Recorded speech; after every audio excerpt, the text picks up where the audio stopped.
करण्यासारखं आहे. भारत माझा देश आहे, सारे भारतीय माझे बांधव आहेत, माझ्या देशावरती माझं प्रेम आहे, माझ्या देशातल्या समृद्ध आणि विविधतेने नटलेल्या परंपरांचा मला अभिमान आहे.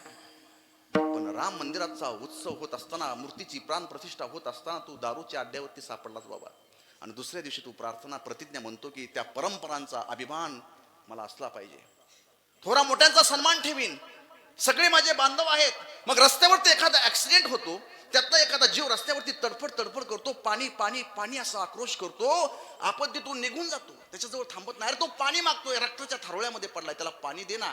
तो म्हणतो आपल्याला काय द्यायची गरज आहे, चट पोलीस बघून घेतील, नसती झंझट आपल्या मागं लागेल, नसता उद्योग लागल माग. माणसं त्या तडफड करणाऱ्या व्यक्तीच्या पासून निघून जातात आणि दुसऱ्या दिवशी शाळेसमोर प्रतिज्ञा म्हणतात, भारत माझा देश आहे, सारे भारतीय माझे बांधव आहेत.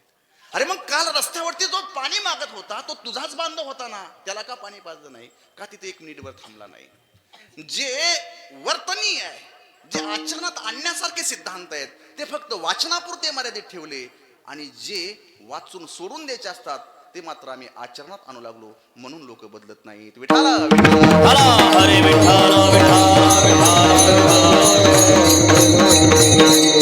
आपल्याकडे दोन धर्मग्रंथ आहेत, एक रामायण आणि दुसरं महाभारत. रामायण आणि महाभारत हे दोन धर्मग्रंथ आहेत. जर आपण आपल्या लाडनांदरा गावामध्ये सुंदर अशी रामकथा आयोजित केली तर रामकथा ऐकण्याकरता हजारो लोक गर्दी करतील, हजारो लोक येतील, खूप मनोभावे उत्साहवर्धक वातावरण होईल साऱ्या गावामध्ये.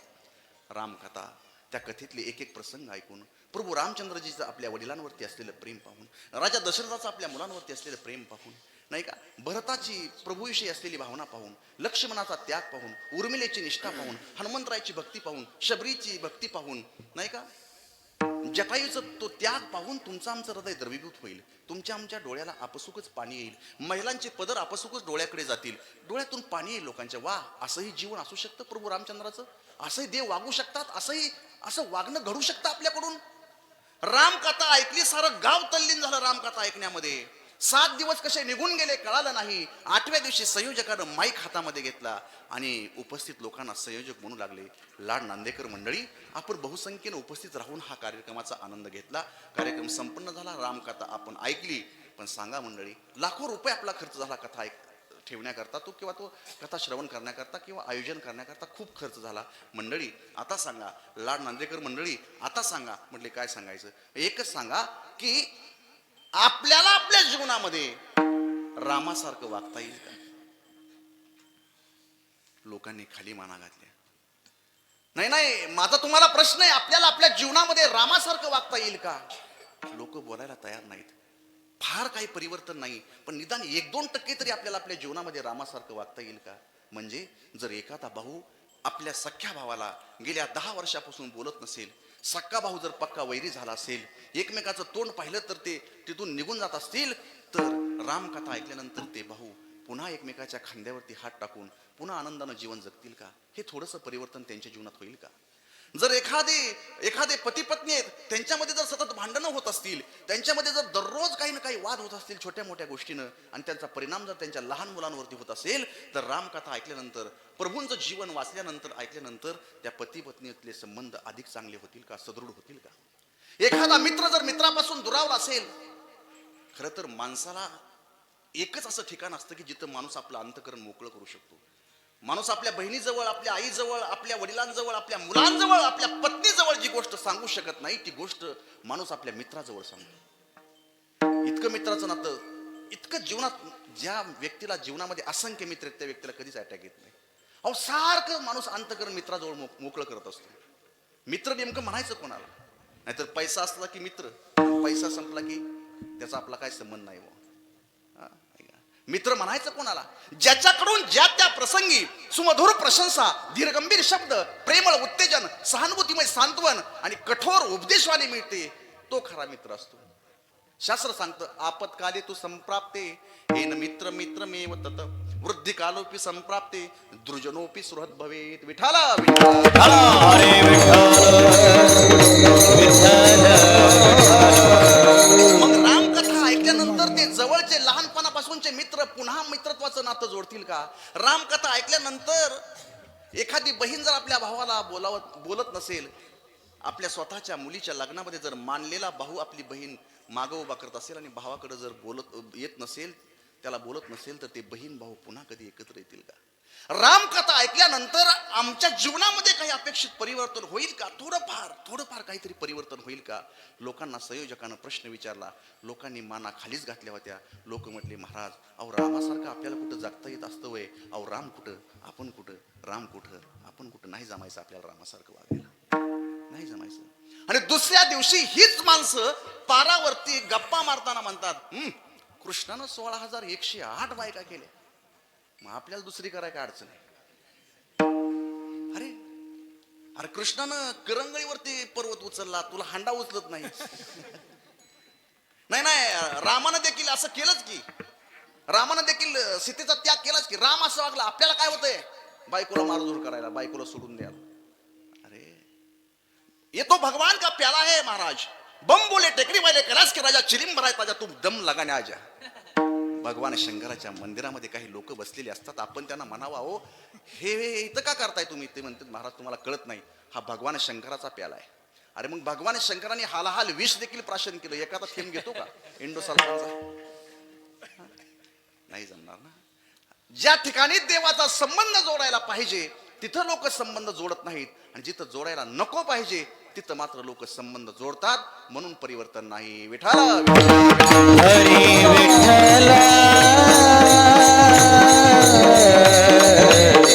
ऐका ऐका, एक वारकरी कुटुंब होतं. त्या वारकरी कुटुंबातील एका मुलाला मुलगी पाहण्याकरता त्याचे वडील आणि गावातली 5-6 माणसं गेली. वारकरी मुलगा आहे, मुलगी पाहण्याकरता पलीकडच्या गावाला गेली. आता मुलगी पाहण्याच्या कार्यक्रमाच्या अगोदर म्हणजे त्या गावाच्या अलीकडे हे 4-5 जण थांबतात, आणि त्यांचं असं अलीकडे ठरतं की हे बघा नाना, आपण मुलगी बघायला चाललोय, पाहुणे आपले जुनेच आहेत, पण एक काम करा, तिथे गेल्यावर आम्ही काय मुलीला काय बोलणार नाही. नाना तुम्ही काय करायचं, तुम्ही मुलीला प्रश्न विचारायचे. नवरदेव म्हणतो, मी काय विचारणार नाही. नाना तुम्हीच विचारायचं काय असेल ते.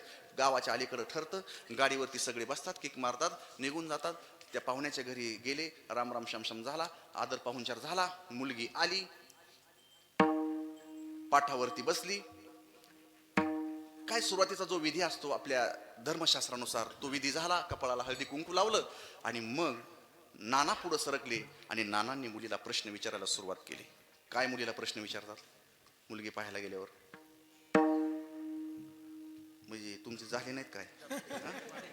हा? तुम्ही नाराज नाहीत ना माझ्यावर? काय म्हणजे काय प्रश्न विचारतात? नाव काय? बरोबर. पुन्हा शिक्षण काय? बोला बोला. हा? बहीण किती, भाऊ किती, मामाचं गाव कोणतं, आत्या कुठल्या कुठल्या गावाला आहेत, अजून काही विचारायचं का? बस झालं. तुम्ही लयच म्हणजे मोकळ्या अंतकरणाची माणसं आहेत. म्हणजे मोबाईल वगैरे वापरते हे नाही विचारणार? नका विचारू. महिला मंडळीत तुम्हाला काय विचारायचंय का? म्हणजे आता 33% आरक्षण आता आता पास झाले 2-2.5 महिन्यापूर्वी. अण्णा आता पास झाले महाराष्ट्रात, ते अगोदरच झालं परंतु संसदेत झालं नव्हतं. तुम्हाला काय विचारायचं तर विचारून घ्या, मी थांबतो 1 मिनिट तुमच्यासाठी. विचारा की. मुलीला काय विचारायचं का? बरं विचारून यांना सांगितलं आपण विचारा, तर काय विचारतील या? हा बरोबर आहे, यांनी सांगितलं बरोबर. मुली तुला स्वयंपाक बनवता येतो का, हा महिलांचा प्रश्न. आणि जर एखादी महिला जास्त हुशार असेल तर ती म्हणते तुला पुरणपोळी बनवता येते का. याच्या पलीकडे प्रश्न मुलीला विचारत नाहीत. आणि त्या मुलीला हे सगळे प्रश्न विचारून झाले, मुलगी पसंत झाली, पण त्या मुलाच्या वडिलांना काय राहवलं नाही. ते मुलाचे वडील पुढे सरकले आणि त्या मुलीला म्हणतात, बाळ आमचं कुटुंब वारकरी कुटुंब आहे, ज्ञानेश्वरीची गाथ्याची आम्हाला आवड आहे, ज्ञानेश्वर महाराजांच्या समाधी सोहळ्याला आम्ही जातो, आळंदी ते पंढरपूर पायी वारी सोहळ्यामध्ये आम्ही जातो, म्हणजे अध्यात्माविषयी आमच्या अंतकरणात प्रीती आहे. बाळ मुलाचे वडील काय विचारतात, लक्ष द्या. मुलाचे वडील त्या मुलीला विचारतात, का ग तुला अध्यात्मातलं काय कळतं का? सरळ प्रश्न विचारला, तुला अध्यात्मातलं काय कळतं का, म्हणजे तुला रामायणातला वगैरे एखादा प्रसंग सांगता येईल का? ती मुलगी म्हटली, हो मला सांगता येईल, मला अध्यात्मातलं बरंचसं काही कळतं. अरे वा, सांग बरं एखादा रामायणातला प्रसंग. त्या मुलीनं पाहुण्यांसमोर रामायणातले 2 प्रसंग इतके छान सांगितले की लोकांच्या डोळ्याला पाणी आलं. पाहुणे म्हटले, वा वा वा, काय मुलगी शालीन आहे, काय मुलगी कुलीन आहे, काय मुलगी बुद्धिवान आहे. ज्या काळामध्ये मुलींचा सगळा वेळ फेसबुक, व्हॉट्सअप, ट्विटर अकाउंट काय असेल ते रील्स बनवणं, इंस्टाग्राम वगैरे, चॅटिंग, सेल्फी, हे शहरातलं सांगतो मी, आपल्या ग्रामीण भागात तसं नाही. इथल्या मुली म्हणतात आम्हाला अजून मोबाईलच बघायला भेटाना, आणि ते त्यांना बघायला नाही हे तरी बरं आहे, देऊ बी नका, ठीक आहे. काय करायचं, त्याचा अतिरेक व्हायला लागला. मग जिथे मुलींचा वेळ सगळा इथे चाललाय, अशा काळामध्ये अध्यात्माविषयी प्रीती बाळगणारी मुलगी जर आपल्या कुटुंबामध्ये सून म्हणून येत असेल तर त्या बापाला स्वाभिमान वाटेल का नाही. त्याची हृदय भरून आलो, त्याला आनंद वाटला, आपल्याला अशी सून भेटते. बरं का, पाहुणे जेवण झाले, मुलगी पसंत झाली, पुढच्या काही गोष्टी ठरल्या, पाहुणे आता निघाले, पण एवढ्यामध्ये त्या मुलाच्या वडिलांना काही राहवलं नाही. अजून त्यांनी त्या मुलीला हाक मारली, बाळा इकडे ये. ती मुलगी आली. मुलाचे वडील पुन्हा त्या मुलीला म्हणतात, का ग, मगाशी तू रामायणातले प्रसंग किती छान सांगितले, माझे डोळे भरून आले. अरे वा, मला अशीच सून हवी होती, मला भेटली, जशी पाहिजे तशी सून भेटली. फार सुंदर रामायणातले प्रसंग तू सांगितले, पण माझा तुला एकच प्रश्न आहे बाळा, तुला महाभारतातलं काय सांगता येईल का? काय प्रश्न आहे? महाभारतातलं तुला काय सांगता येईल का? ती मुलगी काय बोलनाच, खाली वर बघू लागली.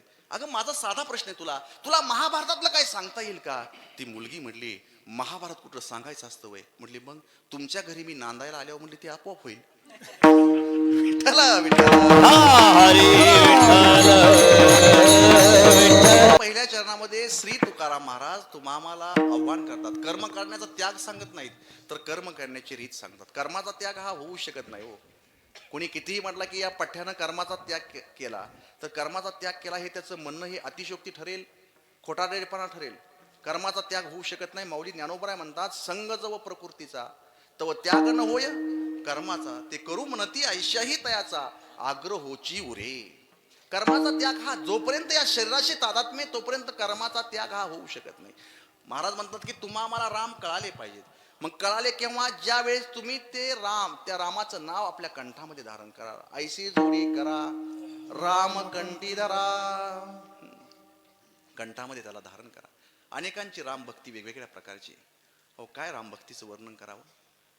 अयोध्येमध्ये रंगमल नावाचा एक आश्रम आहे. आता तुम्ही जाणार आहेत अयोध्येला, मला माहिती आहे, वर्ष 2 वर्षात प्रत्येक जण जाऊन येईल. रंगमल नावाचा एक आश्रम आहे. त्या आश्रमामध्ये शरयू नावाची एक गाय आहे. शरयू, ती गाय गेल्या 22 वर्षापासून दररोज नित्यनेमानं भगवान राम प्रभूंच्या मंदिराला दररोज प्रदक्षिणा करते. 22 वर्षात तिचा एकही दिवस चुकला नाही. गाय, मुकी गाय, एक दिवस तिनं चुकवला नाही.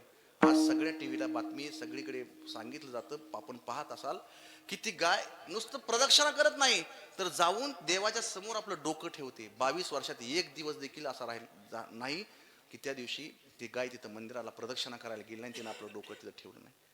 काय अजून काय काय चमत्कार पाहिजे? जटायू नावाचा पक्षी, इतिहास संशोधकानं, पक्षी तज्ञानं सांगितलं की जटायू नावाचा पक्षीच नाही, उगाच तो रामायणामध्ये तो पक्षी नाही असं तज्ञांनी जाहीर केलं. परंतु जटायू नावाच्या पक्षानं गेल्या 8 महिन्यापूर्वी कानपूरमध्ये सर्वांना दर्शन दिलं. मीडियाला फोटो व्हायरल झाले. तो जटायू नावाचा पक्षी जो इतिहासानं सांगितलं, तज्ञांनी सांगितलं की तो नाहीच.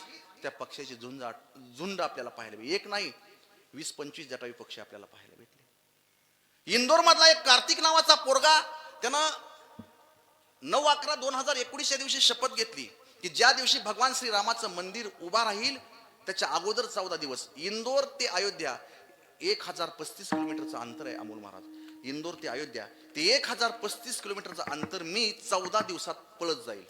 रामाला किती वनवास भोगावा लागला, किती वर्ष?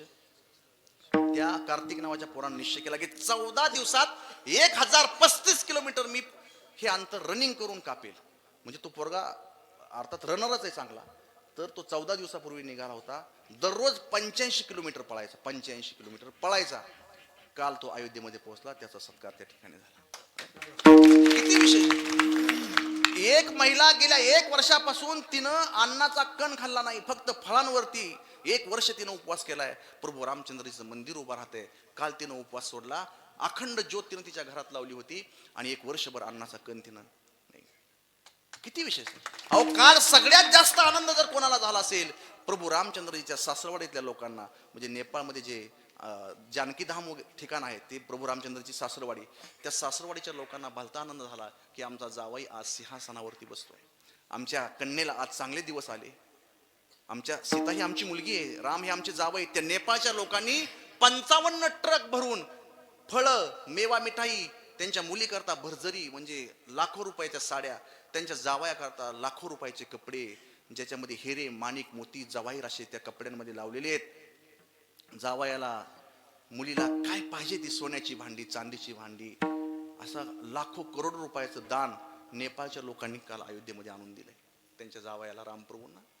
म्हणजे हे अलौकिक आहे. शबनम शेख नावाची एक मुस्लिम मुलगी मुंबईपासून जय श्रीराम म्हणत मुंबईपासून अयोध्येपर्यंत चालत गेली. एक मुस्लिम मुलगी. तिला तिच्या कट्टरपंथीयाची, तिच्या धार्मिक लोकांची, तिच्या मुस्लिम समाजातल्या लोकांची अजिबात भीती वाटली नाही की मला हे मारतील, कापतील, जाळतील. अजिबात नाही. ज्याच्या मुखामध्ये राम आहे त्याला कशाची भीती आहे हे त्या मुस्लिम मुलीला कळालं. ती मुस्लिम मुलगी अयोध्येपर्यंत चालत गेली. काय रामभक्ती अजून असते. असे हजारो लोक आहेत. मी प्रातिनिधिक स्वरूपामध्ये तुम्हाला सांगितलं. अहो एक व्यक्ती तर 64 लाख रुपयाच्या पादुका घेऊन ज्या ज्या ठिकाणून प्रभू रामचंद्रजी वनातून फिरलेले आहेत वनवासात असताना, त्या 64 लाखाच्या पादुका घेऊन 14,000 किलोमीटर अंतर तो पायी चालत जातोय. आणि अयोध्येला कधी पोहोचून सांगता येत नाही. 64 लाखाच्या पादुका डोक्यावर घेतल्यात. सगळी प्रॉपर्टी विकून त्या पादुका त्यांनी तयार केल्यात. आणि जिथून रामप्रभू जिथं उल्लेख आहे रामायणामध्ये त्या ठिकाणून तो चालत जाऊन तो शेवटी अयोध्येला जाऊन तिथं प्रभू रामाच्या चरणी ते पादुका समर्पित करणार आहे. राम तुम्हा आम्हाला कळाले पाहिजेत. महाराज म्हणतात की असा जो राम आहे जो सर्वसमावेशक आहे, संपूर्ण जगानं रामचरित्र अभ्यासावं. रामकथा ही जीवनाची व्यथा कमी करण्याकरता आहे. जीवनातील प्रत्येक समस्येचं उत्तर आपल्याला रामकथेतून पाहायला भेटतं. पतीनं पत्नीशी कसं वागावं, पत्नीनं पतीशी कसं वागावं, गुरुनं शिष्याशी कसं वागावं, शिष्यानं गुरुशी कसं वागावं, बापानं मुलाशी कसं वागावं, मुलाने बापाशी कसं वागावं, शेजारीने शेजाऱ्याशी, शत्रूवरती कसं प्रेम करावं, हे देखील रामायणामध्ये आपल्याला पाहायला भेटतं. प्रत्येक समस्येचं उत्तर आपल्याला रामकथेमधून पाहायला भेटतं. विठाला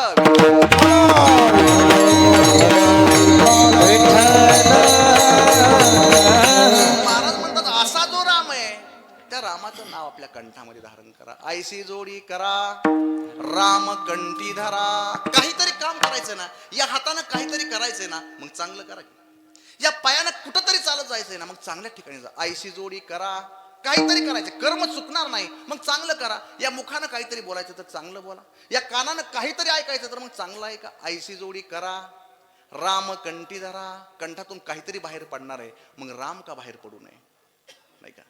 काहीतरी करायचंय ना. एक छोटासा प्रसंग सांगतो.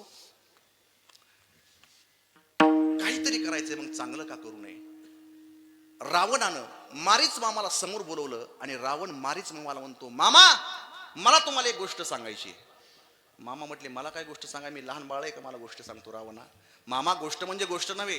ऐका मामा, राजा जनकानं सीतेचं स्वयंवर ठेवलं होतं.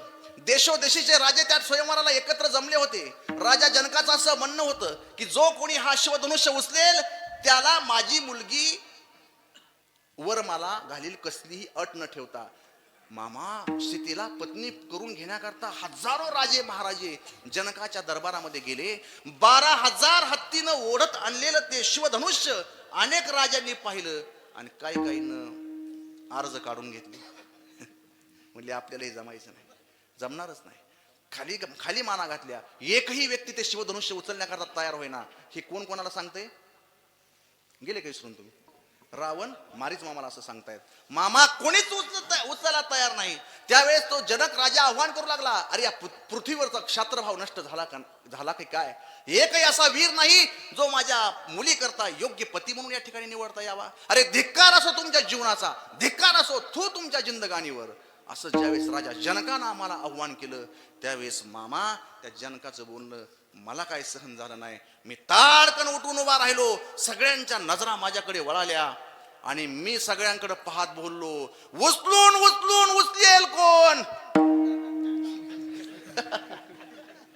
तुम्ही निवडून विसरलात काय? आता 2024 आले की जवळ. म्हणले रावणाशिवाय कोणी उचलू शकत नाही. रावणानं त्या शिवधनुष्याला वंदन न करता अभिमानानं ते शिवधनुष्य उचलण्याचा प्रयत्न केला. अगदी गुडघ्यापर्यंत आणलं. लोक म्हटले आता उचलतो का काय? गुडघ्यापर्यंत आणलं, मांडीपर्यंत ते शिवधनुष्य आणलं. आणि एवढ्यामध्ये रावण लोकांना म्हणतो, लोक हो बघता काय, टाळ्या वाजवा माझ्या करता. लोक म्हटले अजिबात वाजवणार नाही. माणसानं 6व्या परीक्षेत पेढे वाटण्याची घाई करू नये. वार्षिक परीक्षेत जर कोलांट उडी मारली तर पेढेही जायचे आणि वेड्यात निघायचं. म्हटले ठरलंय काय, छातीपर्यंत बाण आणायचा, धनुष्य बाण आणायचा आणि त्याला बाण लावायचा. तर म्हणले तुम्ही पास झाला. म्हणले असं काय? मामा मी प्रचंड ताकद लावली, ते शिवधनुष्य मी पोटापर्यंत आणलं, छातीपर्यंत आणलं, माझा तोल जाऊ लागला. मामा बळच मी ते जोडायला लागलो, एवढ्यामध्ये माझा तोल गेला आणि अक्षरशः मी धरणीवरती पडलो. शिवधनुष्य माझ्या छातीवरती पडलं. बडा तोंडातून रक्त येऊ लागलं. विश्वामित्राच्या संकेतानं प्रभू रामचंद्रजी उठले. त्यांनी तो धनुष्यबाण उचललं, त्याला बाण लावला आणि मामा सीतेनं त्यांच्या गळ्यात त्या लग्नात बुंदी न खाता मी तसाच परत आलो. बुंदी खाल्ली नाही, गुलाबजाम बघितलेच नाही. मग पण सीतेला मी मनोमन वरलेले मामा. आता नामी संधी चालून आली आहे. आता वनामध्ये राम, सीता आणि लक्ष्मण तिघे जण आलेले आहेत. मामा तुम्ही माझ्यासाठी एकच करायचं. म्हणले काय करू तुझ्या करता? मामा तुम्ही सोनेरी हरण होऊन सीतेच्या समोरून धावत जायचं. मामा म्हटले मला काय तू बावट समजला काय? मामा मी काय म्हणतोय तुमचं लक्ष आहे का माझ्याकडे? सोनेरी हरण होऊन सीतेच्या समोरून पळत जा. मामा म्हटले रावणा मला काही जमणार नाही. कारण मामाला माहित होतं सोनेरी हरण होऊन सीतेच्या समोरून जाणं म्हणजे मरणाचं तिकीट रिझर्वेशन केल्यासारखं, बुकिंग केल्यासारखं आहे का नाही. म्हणले मी जाणार नाही. त्यानं सांगितलं मामाला तुम्हाला माझी शक्ती माहित नाही. 33 कोटी देवांना मी बंदीखान्यात टाकलाय. 9 ग्रहांच्या मी पायऱ्या केलेल्या. माझ्या सामर्थ्यापुढे सारे चळचळ कापतायत. मामा लक्षात घ्या, तुम्ही जर माझं हे काम केलं नाही तर मी तुम्हाला मारून टाकीन. मामा म्हटले आता बरं आहे का, जरी झालो हरण तरी पण मरण, आणि जरी नाही झालो हरण तरी पण मरण. मग मरण निश्चित आहे. हरण झालं तरी मरण आहे, नाही झालं तरी मरण आहे. मग हरण न होऊन रावणाच्या हातून मारण्यापेक्षा हरण होऊन रामाच्या हातून मेलेलं काय वाईट आहे. विठाला विठाला हरे विठ्ठल विठ्ठल. आईशी जोडी करा राम कंठी धरा.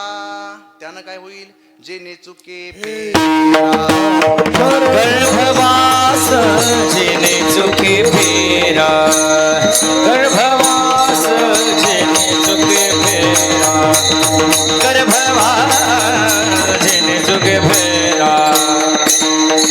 ऐशी जोडी करा राम कंठी धरा. ऐशी जोडी करा राम कंठी धरा. ऐसी जोडी करा राम कंठी धरा. ऐसी जोडी करा राम कंठी धरा. ऐशी जोडी करा राम कंठी धरा. ऐशी जोडी करा राम कंठी धरा. ऐसी जोडी करा राम कंठी धरा. ऐशी जोडी करा राम कंठी धरा. ओ जन तुझ्या फेरा, जन तुझ्या फेरा. गर्भवासे नाशिवंत होते प्रिया पुत्र धरा. नाशिवंत होते प्रिया पुत्र धरा. जन तुझ्या फेरा, जन तुझ्या फेरा. गर्भवासे नाशिवंत प्रिया पुत्र नाशिवंत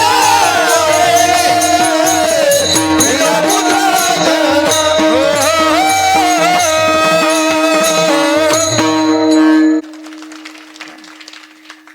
वन्स मोर घ्यायचं काय एकदा?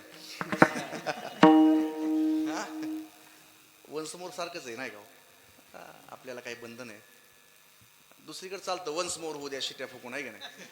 हा आनंद कसला आहे महाराज? तुका म्हणे वृद्ध होती हा सुख सोहळा स्वर्गी नाही. हा आनंद आहे महाराज. कीर्तन ऐकताना आपण देहभान विसरून जातो, सांगताना विसरून जातो, ऐकताना श्रोते विसरतात, गाताना गायक त्यांचं काय दुःख, यातना, त्रास काय असेल त्या जीवनातल्या गोष्टी विसरून जातात. आणि खऱ्या अर्थानं हा जो आनंद आहे तो संतांनी मुक्त स्वरूपात तुम्हाला आम्हाला दिलेला आहे. बाकी त्या तो जागतिक दर्जाचा डान्सर, त्याचं नाव 2009 साली वारलेला अमेरिकेचा मायकल जॅक्सन. तर तो मायकल जॅक्सनचा 1 तासाचा कार्यक्रम पाहण्याकरता लोक 1-1 लाख रुपयाचं तिकीट द्यायचे. 1 तास नाचायचा आणि 1 तास गायचा. तिकीट किती असायचं? 1 लाख समोरचं, पाठीमागचं असायचं 5,000.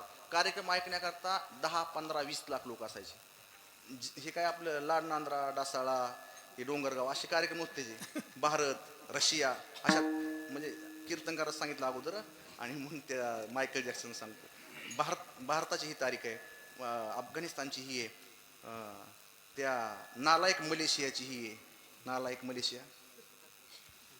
मलेशिया का कुठलं आता लक्षद्वीप आणि काय ते मालदीवची ही तारीख आहे. रशिया, जपान, चीन, म्हणजे किती एखाद्या राष्ट्राचा द्वेष करावा ते आपल्याला आता मालदीवच्या स्वरूपात पाहायला भेटलं की किती त्यांनी आपल्याला घाणेरडे शब्द आपल्यासाठी काढले. अर्थात पंतप्रधानांना बोलले म्हणजे भारतीय लोकांना बोलल्यासारखं आहे. महाराज म्हणतात की काय सांगतो तुम्ही? मायकल जॅक्सन वाजवा टाळ्या यांच्या करताय नाही. अहो मी खरंच विसरून गेलो तुम्हाला मी काय सांगतोय ते. म्हणजे इथं सगळे श्रोते, गायक, वादक, अत्यंत प्रसन्न वातावरण. मला वाटतं 12-1 वाजेपर्यंत कीर्तन सोडू नये म्हणून विसरून जाते काय सांगायचं ते. मायकल जॅक्सनचा कार्यक्रम पाहण्याकरता लाख रुपये देऊन लोक बसायचे. एक कार्यक्रम त्यानं केला तर तो हजारो कोटी रुपये त्या देशातून घेऊन जायचा. इतका तो भयान कलाकार. त्याचा डान्स बघितला ना माणूस बघतच राहतो. तर एका पत्रकाराने एका पुढच्या व्यक्तीला विचारलं, 1 लाख रुपयाचं तिकीट घेऊन तुम्ही मायकल जॅक्सनचा डान्स बघायला आला, तुम्हाला असं वाटत नाही का 1 तास तुम्ही 1 तासासाठी लाख रुपये घालवले, पैसे वाया गेले? तो म्हणजे अजिबात नाही. मला वाटतं की अजून जर कुठं कार्यक्रम असेल तर अजून मी 1 लाख रुपये देतो, पण तो कार्यक्रम बघतोच का? अहो 1 तास तो नाचत होता, गात होता. ते पाहत असताना मी माझं दुःख, माझा त्रास, माझ्या यातना, माझी बायको काय म्हणते, मुलांचा काय त्रास आहे, बायकोचा किती त्रास आहे, माझ्या व्यापारात व्यवसायात काय नुकसान झाले, हे सगळं 1 तास मी विसरून गेलो. अक्षरशः मला समाधी लागली. 1 तासाची समाधी अनुभवण्याकरता जर लोक लाख रुपये देण्याकरता तयार असतील तर वारीमध्ये आम्ही चालतो 18-20 दिवस. आम्ही तारका विसरतो, उपवास सुद्धा विसरतो. आपण आज उपवास आहे, सोमवार आहे, आपण काय आनंद येतो. माणसं काय घरचं काय आठवत नाही, काय नाही. गायन करताना यांना विचारा की म्हणा तुम्हाला काय आठवतं का, एखादा राग गात असेल काय आठवत नाही. कीर्तन करायला विचारा. आम्हाला हे बोलणं म्हणजे 2 तासाची समाधी आहे. श्रोत्यांनी मनापासून ऐकलं तर ती समाधी आहे. आम्ही फार समर्थ बापांची मुलं आहेत की एवढं स्वस्त. आता किती भरतेत मला काही माहित नाही. म्हणजे हे स्वस्तच आहे, पण काळजी करू नका. विठाला हरे विठ्ठल. गमतीचा विषय सोडून द्या. आईशी जोडी करा, राम कंठी धरा, जेने चुके फेरा. छत्रपती शिवाजी महाराजांच्या संबंधानं मला या ठिकाणी विचार व्यक्त करायचे आहेत. 1 मिनिट देखील मी मागे पुढे जाणार नाही. बघा कितीला सुरुवात झाली होती, 8:45ला. 10:30 वाजले, म्हणजे 10-15 मिनिट माझ्याकडे शिल्लक आहेत. वेळेच्या पुढे आपल्याला अजिबात जायचं नाही, जाणार नाही. तत्पूर्वी सगळेजण एकदा प्रेमानं भजन करा. हरि विठोबा रखुमाई, जय जय विठोबा रखुमाई, जय विठोबा रखुमाई, जय विठोबा रखुमाई, जय विठोबा रखुमाई.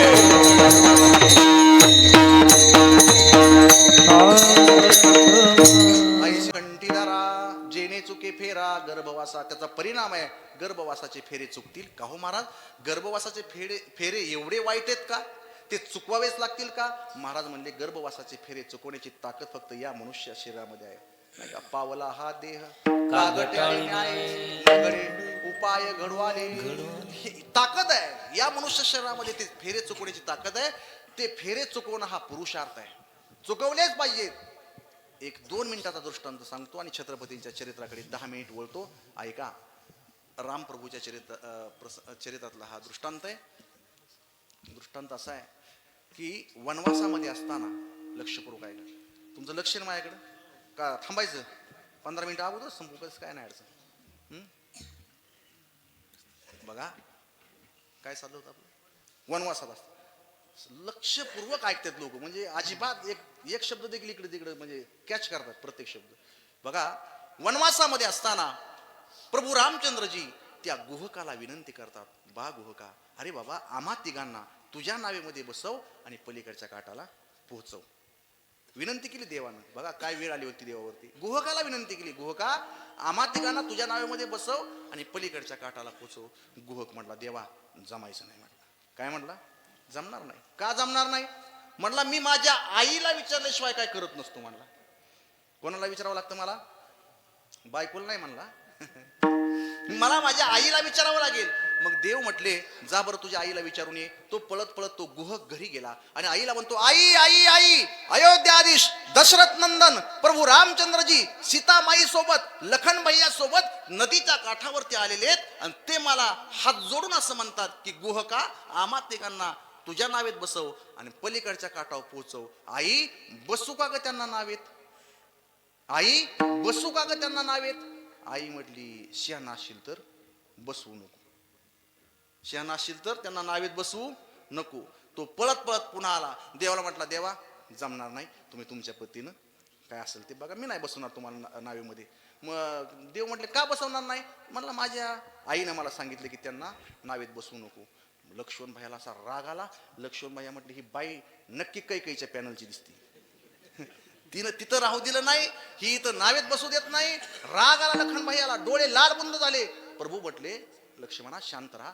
का रे गुहका तुझी आई का बरं आम्हाला नावेत बसू देत नाही. तो म्हटला मला काय माहित, मी काय विचार नाही दिला. मग जा बरं तुझ्या आईला घेऊन ये इथं.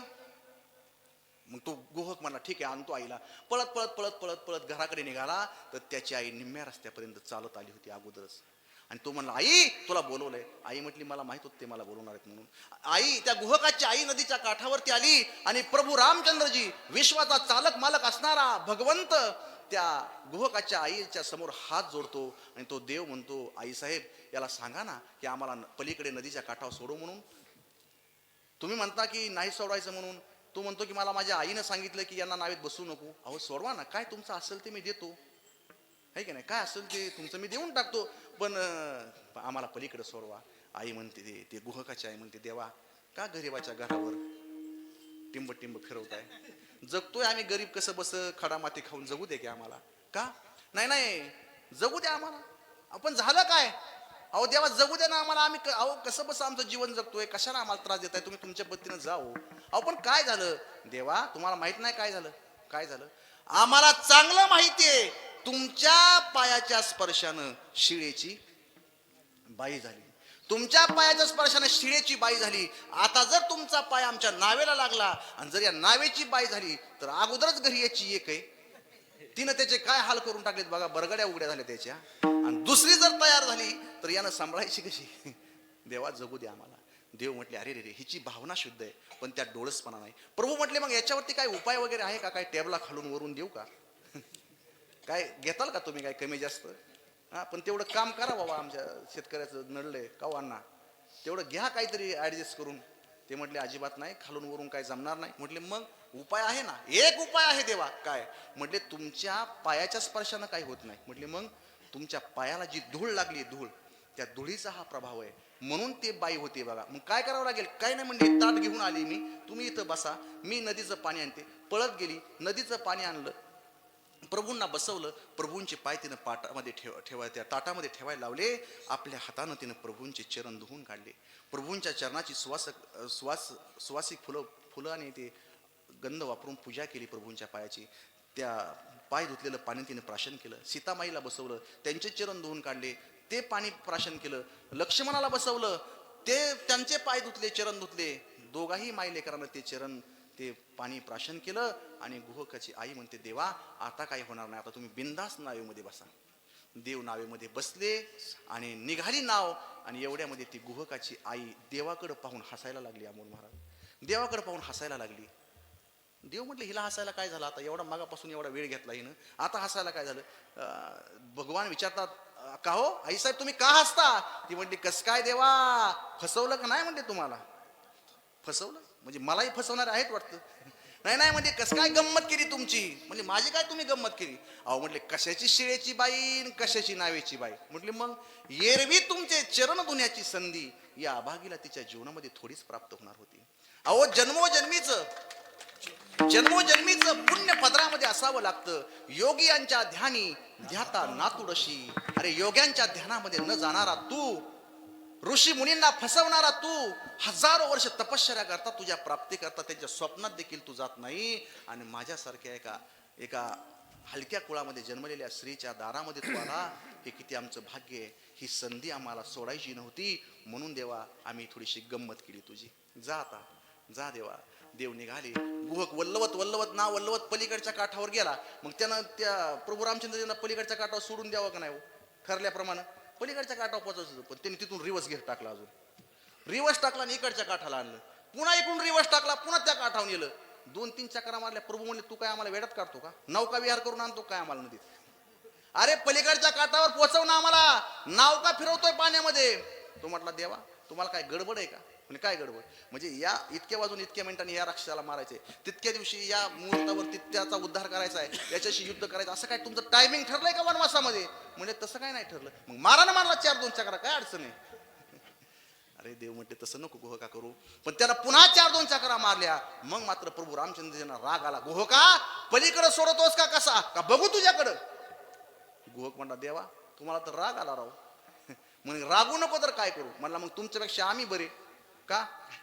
अहो या साधारण नदीमध्ये 4-2 चक्रा तुम्हाला मारल्या तर तुम्ही खुशाल आमच्यावरती रागवताय. या जन्म मरण रूपीच्या या नदीमध्ये पुनरपी जननम पुनरपी मरणम, परत परत जन्म परत परत मृत्यू, या जन्म मृत्यूच्या फेऱ्यामध्ये आम्ही किती जन्म झाला फेरा गणित नाही जी दातारा. आणि किती फेऱ्या आम्ही मारली, आम्ही कधी तुझ्यावर रागवलो का? कातवलो का तुझ्यावर कधी? भगवंत म्हटले अरे रे तुमच्या जन्म मरणाचं दुःख मला कळावं म्हणून तू असं बोलतोस का? ऐक, इथून पुढे जो कोणी माझी भक्ती करेल त्याला जन्म मरणाचे फेरे पडणार नाही. एकची लीला तरले जे सर्व भावे मजची भजले. तया ऐक थरी आईलीच थडी सरले माया जा विठ्ठल हरी विठ्ठल विठ्ठल विठ्ठल. डोळे करा राम कंठीधरा जेने चुके फेरा गर्भवासा. महाराज आम्ही काय नाव घ्यायला बुवा लोक आहेत का? आमच्या मागे लय व्याप आहे, बायको आहे, मुलं आहे, प्रपंच आहे, नाही का? महाराज म्हणतात अरे जे तू मला ही कारण सांगतोस ते कसं आहेत? धन स्त्रिया पुत्र कलत्र हे सगळं नाशवान आहे. नाशिवंताटी नाशिवंताटी प्रिया पुत्र धन, नाशिवंताटी प्रिया पुत्र धन, नाशिवंताटी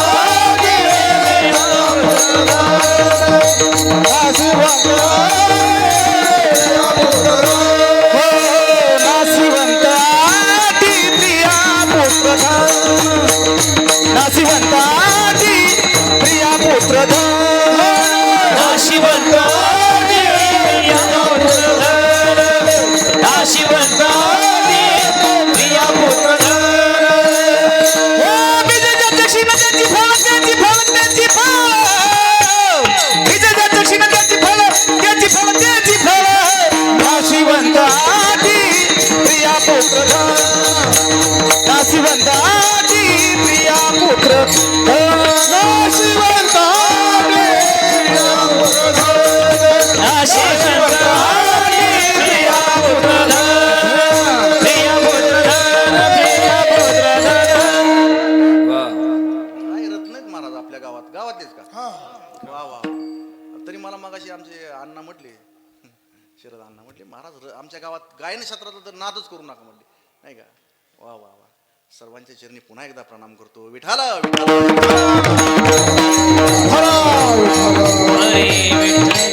ज्याच्या संबंधी आम्ही तक्रार करतो त्याच्या संबंधाचं ज्ञान महाराजांनी दुसऱ्या चरणात करून दिलं. नाशिवंत. आता हे भावार्थ जो सांगायचा तो धावत्या वेगात सांगायचा. अभंगावरती फार काही आपल्याला सांगता येईल, खूप काही बोलता येईल, पण आपल्याकडे वेळ फारच कमी आहे. फक्त चरणांचा अर्थ सरळ सरळ सांगतो आणि सेवा आपल्याला थांबवायची. नाशिवंताटी प्रिया पुत्र धन, बीज ज्याचा सीन तेची फळ. बाबा हे सगळं एक दिवस, ज्याची तू आसक्ती धरून बसलेला आहे ते सगळं एक दिवस जाणार आहे. आलिया आकारा अवघे नाशिस, काही इथं राहणार नाही शिल्लक, नाही का? नाशिवंताटी प्रिया पुत्र धन, बीज ज्याचा सीन तेची फळ. नाव धड करा सहस्र नामांची, जे भव सिंधूसी थडी पावे. नाशिवंताटी प्रिया पुत्र धन, बीज ज्याचा सीन तेची फळ. तुका म्हणे काळा हाना तोंडावरी, हे सामर्थ्य भाता भरा हरिराम बाणी, या राम नामाने हे सामर्थ्य प्राप्त होईल. नाशिवंताटी प्रिया पुत्र धन, बीज ज्याचा सीन तेची फळ. ज्ञानेश्वर माऊली ज्ञानेश्वर माऊली ज्ञानराज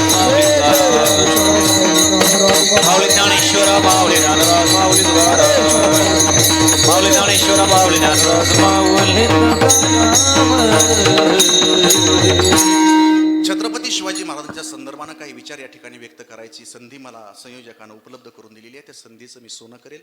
छत्रपती शिवाजी महाराजांच्या विषयी असणाऱ्या तुमच्या अंतकरणातली प्रीती दिवसेंदिवस ही निश्चितच आनंदाची आणि कौतुकाची गोष्ट आहे. खरं तर जगण्याचं भान आणि जगण्याची जाणीव विसरून जात असलेली पिढी एकीकडे उभा राहते. फक्त 5 मिनिट जगण्याचं भान, 5 मिनिट फक्त लक्षपूर्वक ऐका. जगण्याचं भान आणि जगण्याची जाणीव विसरून जात असलेली पिढी एकीकडे उभा राहते आणि दुसरीकडे त्या ताकदीनं चांगल्या आचाराची, चांगल्या विचाराची, चांगल्या संस्काराची एक पिढी आम्हाला निश्चितच या गोष्टीतून उभा करायची. ही खरोखरच आनंदाची आणि कौतुकाची गोष्ट आहे. खरं तर असंगाची संग करून कधी व्यासंग वाढवता येत नाही आणि एकदा व्यासंगाशी प्रसंग पडला म्हणजे पुन्हा कधी निसंग होता येत नाही. खरी वस्तुस्थिती आहे. या व्यासंगाच्या अध्यामध्ये आम्ही कुठेतरी गुरफटून चाललेलो आहोत. जीवनाचा अर्थ काय, जीवनाचा भावार्थ काय, जीवनाचा समन्वय अर्थ काय आणि त्याच्याही पलीकडे मानवी जीवनाच्या चिरंतन तत्वाच्या पलीकडचं अध्यात्म म्हणजे काय, या सर्व विचारांच्या पलीकडे आम्ही स्थिर होऊ लागलो. शिवजयंती उत्सव हे त्यातलंच एक स्वरूप आहे. खरं तर छत्रपती शिवाजी महाराज म्हणजे या भारत वर्षामध्ये होऊन गेलेले कुणी हिंदू राजे नव्हेत. वाक्य गांभीर्यानं ऐका. छत्रपती शिवाजी महाराज म्हणजे या भारत वर्षामध्ये होऊन गेलेले कुणी हिंदू राजे नव्हेत, तर छत्रपती शिवाजी महाराज म्हणजे या खंडप्राय प्रदेशाला स्वयंभू राष्ट्र म्हणविणारे आणि त्या राष्ट्राचे उद्दिष्ट या समाजाला बहाल करणारे पहिले भारतीय नेते आहेत. छत्रपती शिवाजी महाराजांचं चरित्र मला तुम्हाला सांगायला फार सोपं आहे, फार सोपं आहे, परंतु ते पचवायला महाकठीण आहे. त्याच्याकरता मन आणि मनगट प्रगमनशील आणि धाडसी क्रांतिकारकाच असायला हवं. शिवाजी महाराज सांगणं आणि शिवाजी महाराज ऐकणं हे एऱ्या गबाळ्यान बावळट माणसाचं काम नाही. शिवाजी महाराज म्हणजे काय सामान्य विषय नाही. एखाद्या राष्ट्रामध्ये धर्म अनेक असतील तरी चालतील, भारतात अनेक धर्म आहेत. एखाद्या राष्ट्रामध्ये जाती अनेक असतील तरी चालतील, भारतात अनेक जाती आहेत. एखाद्या राष्ट्रातल्या बोली भाषा अनेक असतील तरी चालतील, 27,000 भाषा भारतात बोलल्या जातात, 27,000. किंबहुना एखाद्या राष्ट्रातले सण समारंभ उत्सव वेगवेगळे असतील तरी चालतील, नो एनी प्रॉब्लेम. परंतु किंबहुना एखाद्या राष्ट्राच्या सरहद्दी सरकते असतील तरी चालेल. डोकलाम सारखी परिस्थिती आणि ते ऑपरेशन केलं पाकिस्तानमध्ये जाऊन 8 डे उद्ध्वस्त केले. काय त्या ऑपरेशनचं नाव नाही ना, आता ते तिथं जाऊन अतिरेक्याचे 8 डे उद्ध्वस्त केले. ऑपरेशन झालं ना पाठी गेल्या वर्षी, सर्जिकल स्ट्राईक. हा बघा, सर्जिकल स्ट्राईक. असं सर्जिकल स्ट्राईक करण्याची वेळ पुन्हा पुन्हा आली तरी चालेल. चीनच्या बॉर्डरवरती, पाकिस्तानच्या बॉर्डरवरती पुन्हा पुन्हा दररोज हल्ले झाले ना आपले सैनिक शहीद झाले तरी चालेल, तशी परिस्थिती तर राहिली तरी चालेल. परंतु राष्ट्रामध्ये धार्मिक ऐक्य टिकून राहिलं पाहिजे. ह्या सगळ्या गोष्टी होतच राहणार आहेत. परकीय देश, दुसरे देश आपल्या देशाचा द्वेष करणारच आहेत, हे ठरलेले. कोणी कोणावरती प्रेम करत नसतं. चीन का आपल्या बाबतीत किती कुरघड्या करतोय. अमेरिका एके बाजूला मैत्रीचे संबंध दाखवते, दुसऱ्या बाजूला आतून चीनला मदत करायची, पाकिस्तानला मदत करायची. हे सगळ्या गोष्टी, ही सगळी परिस्थिती त्या देशाच्या समोर उभी असली तरी चालेल, परंतु त्या राष्ट्रामध्ये जर धार्मिक ऐक्य नसेल तर ते राष्ट्र रसातळाला गेल्याशिवाय राहत नाही. छत्रपती शिवाजी महाराज म्हणजे आमचं धार्मिक ऐक्य. छत्रपती शिवाजी महाराज म्हणजे आमच्या सुखदुःखाची प्रेरणा. छत्रपती शिवाजी महाराज म्हणजे आमच्या हृदय सिंहासनावरती विराजमान असलेले फार मोठं दैवत. जोपर्यंत छत्रपती शिवाजी महाराज तुमच्या आमच्या मन आणि मनगटामध्ये जिवंत आहेत, तोपर्यंत हिंदू राष्ट्राकडे वाकड्या नजरेनं पाहण्याची कोणाची हिंमत नाही. दुसऱ्या महायुद्धामध्ये छत्रपती शिवाजी महाराज की जय असं म्हणून आपल्या भारतीय सैनिकांनी इंग्रजांना विजय मिळवून दिला होता. छत्रपती शिवाजी महाराज म्हणजे क्रांतीचे अत्यंत उग्र दैवत. जी माणसं क्रांतीला भितात ती माणसं क्रांतीला विरोध करतात. भीष्मांची प्रतिज्ञा, अर्जुनाची एकाग्रता, एकलव्याची गुरुभक्ती, श्रावणाची मातृभक्ती, भगीरथाचा प्रयत्न करण्याचं दातृत्व, हरिश्चंद्राची सत्यनिष्ठा इत्यादी सगळ्या गुणांचं एकत्रीकरण श्री शिवछत्रपतींच्या चरित्राच्या ठिकाणी आपल्याला पाहायला भेटतं. फक्त चरित्र बारकाईनं अभ्यासलं पाहिजे. शिवाजी महाराज हा गप्पांचा, चर्चांचा, मनोरंजनाचा, परिसंवादाचा विषय नव्हे, तर तो खऱ्या अर्थानं राष्ट्रीय अस्मितेचा विषय आहे. अस्मिता हे राष्ट्राचं प्रधान लक्षण असतं. शिवाजी महाराज म्हटलं की तुमचं आमचं रक्त सळसळ करतं. छत्रपती शिवाजी महाराज म्हटलं की तुमच्या आमच्या अंगावरती रोमांच उभे राहतात. छत्रपती शिवाजी महाराज म्हटलं की तुम्ही आम्ही लढायला आणि मरायला तयार होतो. नेमकं श्री शिवाजी महाराजांनी आपल्या जीवनामध्ये काय कर्तृत्व उभा केलंय की तुम्ही आम्ही छत्रपती शिवाजी महाराजांना विसरायला तयार नाही. मला जर कोणी विचारलं, महाराज तुम्ही तुमच्या बापापेक्षा जास्त कोणाला मानता, तर त्या माणसाला मी अगदी सहजतेने उत्तर देईल की बाबा रे, मी माझ्या बापापेक्षा जास्त 3 बाणना मानतो. एक म्हणजे ज्ञानोबा, दुसरे म्हणजे तुकोबा आणि तिसरे म्हणजे शिवबा. यदा कदाचित हे 3 बा या महाराष्ट्राच्या मातीमध्ये होऊन गेले नसते तर तुमच्या माझ्या नशिबी कपाळ मोक्ष आला असता, हे मात्र निश्चित आहे. कारण या 3 बांनी या महाराष्ट्राला एक सांस्कृतिक वैभव, कल्चरल आयडेंटिफिकेशन देण्याचा एक फार मोठा प्रयत्न केलेला आहे. सन 1272 ते 2024 पर्यंतचा इतिहास तुम्ही अभ्यासा. ज्ञानोबराय, तुकोबराय, छत्रपती शिवाजी महाराज, छत्रपती संभाजी महाराज या महान विभूतींना वगळून या महाराष्ट्राचा, या देशाचा इतिहास कधीच पूर्ण होणार नाही. मग या सगळ्या गोष्टीमध्ये छत्रपती शिवाजी महाराजांचं योगदान नेमकं काय आहे? श्री छत्रपती शिवाजी महाराजांनी आपल्या जीवनामध्ये गड किल्ले उभा केले, हे महाराजांचं कर्तृत्व का? मी तर म्हणतो अजिबात नाही. गड किल्ले उभा केले हे महाराजांचं कर्तृत्व नाही, तर याही पेक्षा श्री शिवाजी महाराजांनी त्या गडकोटावरती उभा राहणारी, बलदंड शरीराची, स्वराज्यावरती प्रचंड प्रेम करणारी, शिवाजी महाराजांसाठी, स्वराज्यासाठी समोरच्याला मारायला आणि मरायला तयार असणारी माणसं शिवाजी महाराजांनी निर्माण केली. हे शिवाजी महाराजांचं सगळ्यात मोठं वैभव आहे, सगळ्यात मोठं यश आहे. तानाजी, बाजी, येसाजी करतो ज्यांची चरित्र तुम्ही आम्ही अभ्यासा, ही चरित्र तुम्हाला मला सांगतील स्वराज्यासाठी कसं जगावं, देशासाठी कसं जगावं आणि प्रसंग पडला तर स्वराज्यासाठी म्हणजे देशासाठी कसं मरावं. 17व्या शतकाचा प्रारंभ. 5 सुलतानी सत्ता या महाराष्ट्राच्या उरावरती नाचत होत्या, थैमान घालत होत्या. सुलतानी सत्तेचा अर्थ आणि अनर्थ केवळ एकच होता, घरादाराची राखरांगोळी, संसाराची होळी. गावाच्या गाव बेचिरा केली जायची, गावाच्या गाव जबरदस्त धर्मांतर केली जायची. सर्वस्व लुटलं जायचं आणि सर्वस्वाबरोबर लुटली जात होती ती वस्तू होती आबरू, आमच्या स्त्रियांची आबरू. सुलतानी सत्ता वकवकून तुटून पडत होती ती वस्तू होती आबरू. हा पारतंत्र्याचा अंधकार सर्वांनाच नकोसा होता, पण स्वातंत्र्याची जाणीव सर्वांनाच होती असं मात्र कदाचित नाही. ती स्वातंत्र्याची ज्योत प्रज्वलित झाली एका माऊलीच्या अंतःकरणामध्ये.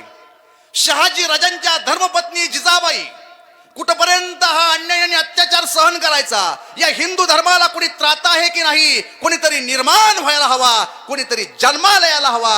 आणि अशा एक एक घटना घडत गेल्या की त्या घटनेनं जिजाऊ माँसाहेबांच्या अंगाची लाही लाही झाली. ज्यावेळी महाराष्ट्रातील 2 मातब्बर घराणी एकत्र आली, जाधवराव आणि भोसले, त्यावेळेस या सह्याद्रीच्या अंतःकरणामध्ये कुठेतरी आशा निर्माण झाली की आता तरी या महाराष्ट्राला सुखाचे, समृद्धीचे, सौख्याचे दिवस प्राप्त होतील. पण व्यर्थ. खंडागळेच्या पिसळलेल्या हत्तीच्या कारणामध्ये जिजाऊ माँसाहेबांचं माहेर आणि छत्रपतींचं भोसले घराणं यांच्यामध्ये वैर निर्माण झालं. जिजाऊंचं माहेर पण संपलं. 1629चा एप्रिल महिना. काही काळ शहाजी राजे घरी आले.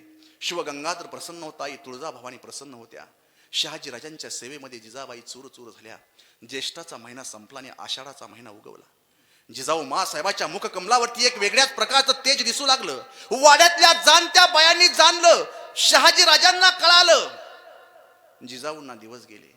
मंडळी, अशा या धावपळीच्या काळामध्ये जिजाऊंना सुरक्षित ठेवण्याकरता एखाद्या घरट्याची गरज होती. सह्याद्रीच्या खांद्यावरच्या एखाद्या सुरक्षित घरट्याची गरज होती. आणि शहाजी राजांना आठवला शिवनेरी गड. जुन्नर मावळ भागामध्ये असा दुसरा जडावाचा मजबूत किल्ला नव्हता. शहाजी राजांनी काही वृद्ध कारभारी थोडीशी शिबंदी घेतली आणि शिवनेरी गड गाठला. शिवनेरी गडावरती भोसल्यांची वाई होती. विजयराव शिधोजी विश्वासराव त्यांच्या स्वाधीन जिजाऊ माँसाहेबांना केला आणि राजे निघून गेले. 3 महिन्याच्या गरोदर होत्या जिजाऊ माँसाहेब.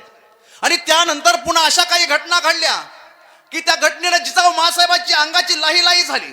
मंडळी, दौलताबाद, दुर्दैवानं देवगिरीचं दौलताबाद झालं.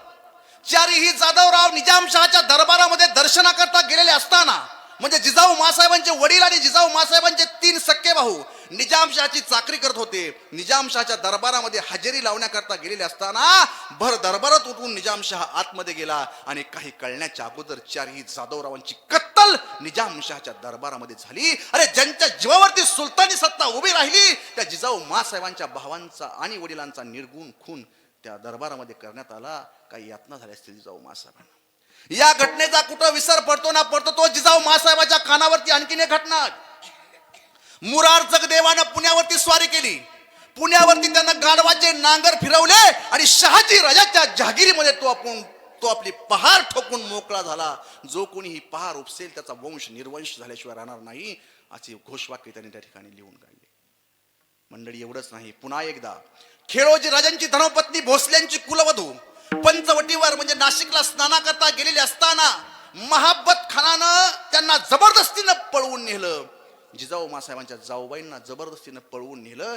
या प्रत्येक घटनेचा परिणाम जिजाऊ मासाहेबांवरती पर्यायानं पोटामध्ये असलेल्या गर्भामध्ये असलेल्या बाळ शिवाजी राजांवर त्या गर्भावरती परिणाम होत होता.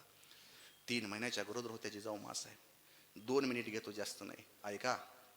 शिवनेरी गडावरती एका सुप्रभाती पारतंत्र्याच्या अंधकाराचा विचार करत जिजाऊ मासाहेब बसलेले आहेत.